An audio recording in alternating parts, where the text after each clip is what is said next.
അടൂർ മുനിസിപ്പാലിറ്റിയിലെ 20-ാം വാർഡിലെ LDF സ്ഥാനാർത്ഥിയോടൊപ്പമാണ് നമ്മൾ. ഇത് അഞ്ജന രമേശാണ്. അഞ്ജന രമേശ് ഇത്തവണ മത്സരിക്കാൻ എത്തുമ്പോൾ മദർ തെരേസ ഷെൽട്ടർ ഹോമിലെ പ്രവർത്തിച്ച അനുഭവ സമ്പത്തുമായിട്ടാണ് ഇപ്പം അഞ്ജന ഈ സ്ഥാനാർത്ഥികൾക്ക് മത്സരിക്കാൻ വേണ്ടി എത്തുന്നത്. ആദ്യം അഞ്ജന എങ്ങനെ വിജയപ്രതീക്ഷ?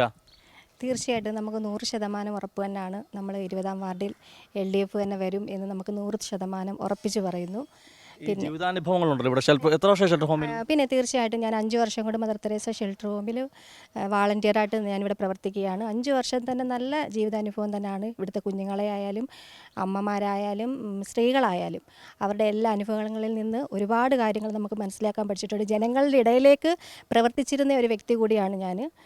ഇവരുടെയൊക്കെ നമ്മൾ അവരുടെ മൈന്യൂട്ട് ഡീറ്റെയിൽസൊക്കെ പോകാൻ പറ്റുമില്ല, അങ്ങനെ പോകേണ്ട ആവശ്യമില്ല. എങ്കിൽ പോലും ആളുകളിലൊക്കെ പലപ്പോഴും ഗാർഹിക പീഡനത്തിൻ്റെ ഇരയാകുന്നവർ, മറ്റ് പ്രശ്നങ്ങളൊക്കെ വരുന്ന കുട്ടികളൊക്കെ വരുമല്ലോ. അതുകൊണ്ട് തന്നെ ഒരു ജനപ്രതിനിധിയായാൽ ഈ അനുഭവം അവരുടെ പ്രശ്നങ്ങൾ കേൾക്കാനും പറയുവാനൊക്കെ സഹായിക്കുമെന്ന് കരുതുന്നുണ്ടോ? പിന്നെ തീർച്ചയായിട്ടും അവരുടെ പ്രശ്നങ്ങളുടെ ഇടയിലൂടെയാണ് ഞാൻ ഈ 5 വർഷക്കാലവും സഞ്ചരിച്ചത്. അപ്പോൾ അതുപോലെ തന്നെ എനിക്ക് ഏറെക്കുറെ പ്രശ്നങ്ങൾ അവരുടെ ഒക്കെ പരിഹരിക്കാൻ ഞങ്ങൾക്ക് ഇവിടെ പറ്റിയിട്ടുണ്ട്. ഞങ്ങൾ സ്ത്രീകളുടെ ആയാലും കുഞ്ഞുങ്ങളെ ആയാലും സംരക്ഷിച്ചുകൊണ്ടാണ് ഞങ്ങൾ ഈ സ്ഥാപനത്തിൽ ഞങ്ങൾ സ്റ്റാഫുകളെല്ലാവരും അത് നല്ല രീതിയിൽ തന്നെയാണ് ഇവിടെ മുന്നോട്ട് പോയിക്കൊണ്ടിരിക്കുന്നത്. തീർച്ചയായിട്ടും കൗൺസിലർ അശ്വതിയുടെ ചേരുവാണ്. അശ്വതി, അഞ്ജന പറഞ്ഞത് ശരിയാണ്, അവരുടെയൊക്കെ പ്രശ്നങ്ങൾ ഇടപെടുന്ന ആൾ തന്നെയായിരുന്നോ? അത് അഞ്ജന ചേച്ചി ഭയങ്കര സജീവമായിട്ട് ഇവിടെ പ്രവർത്തിച്ചു വരുന്നു.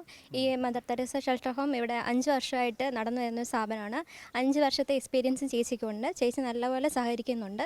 അതുപോലെ തന്നെ നമ്മുടെ എല്ലാ കാര്യത്തിലും നമ്മളെ ഹെൽപ്പ് ചെയ്യുന്ന ഒരു എല്ലാത്തിനും നമ്മളെ കൂടെ നിൽക്കുന്ന ഒരു വ്യക്തിയാണ് അഞ്ജന ചേച്ചി. ഷെൽട്ടർ ഹോമിലേക്ക് അന്തേവാസിയായി എത്തുന്ന ആളുകൾ ഈ സമയത്തൊന്ന് പ്രവചിക്കാൻ പറ്റില്ല അല്ലേ? അപ്പോൾ രാത്രിയാണെന്നും അഞ്ജന വിഷയമല്ല. ഇല്ല, ഏത് നിമിഷവും ചേച്ചി വിളിച്ച ചേച്ചി ആ നിമിഷം ഓടി വരും. ഇതൊക്കെ തന്നെയാണോ പാർട്ടി? ഇപ്പം ജോസ് പാർട്ടി മെമ്പറാണല്ലേ? അപ്പം ഈ കാരണങ്ങളൊക്കെ കൊണ്ട് തന്നെയാണോ നിങ്ങൾ അഞ്ജനയെ ഒരു സ്ഥാനാർത്ഥിത്തിലേക്ക് എത്തിക്കാൻ കാരണം? തീർച്ചയായിട്ടും അഞ്ജനയുടെ പൊതുപ്രവർത്തനത്തിലുള്ള പരിചയ സമ്പത്ത്, പാലിയേറ്റീവ് കെയർ സംവിധാനത്തിൽ അഞ്ജന കഴിഞ്ഞ 5 വർഷമായിട്ട് പ്രവർത്തിക്കുന്നു. അഞ്ജന എന്നൊരു സ്ഥാനാർത്ഥിയെ പരിചയപ്പെടുത്താൻ ഞങ്ങൾക്ക് വളരെ എളുപ്പമായിരുന്നു. അഞ്ജന എന്ന സ്ഥാനാർത്ഥിയെ ജനങ്ങൾ ഏറ്റെടുത്തു കഴിഞ്ഞു. ഈ അനുഭവ സമ്പത്ത് അവർക്ക് തീർച്ചയായിട്ടും ഒരു മുതൽക്കൂട്ടാകും. വരും കാലങ്ങളിൽ ജനങ്ങൾക്കൊപ്പം നിന്ന് പ്രവർത്തിക്കാനും ഈ പാലിയേറ്റീവ് രംഗത്തുള്ള പ്രവർത്തനം തുടരാനുമാണ് അഞ്ജന തീരുമാനിച്ചിരിക്കുന്നതാണെന്ന് ഞങ്ങൾ അറിയുന്നത്.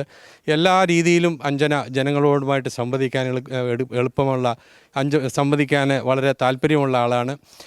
പൊതുപ്രവർത്തനത്തിന് തുടരാൻ ആഗ്രഹിക്കുന്നു. അഞ്ജനയ്ക്ക് എല്ലാവിധ ആശംസകളും ഞാൻ നേരുന്നു. അഞ്ജന ഈ പാലിയേറ്റീവ് പ്രവർത്തക സജീവമാണ്. ഇപ്പം ജോസ് പറഞ്ഞ പോലെ തന്നെ.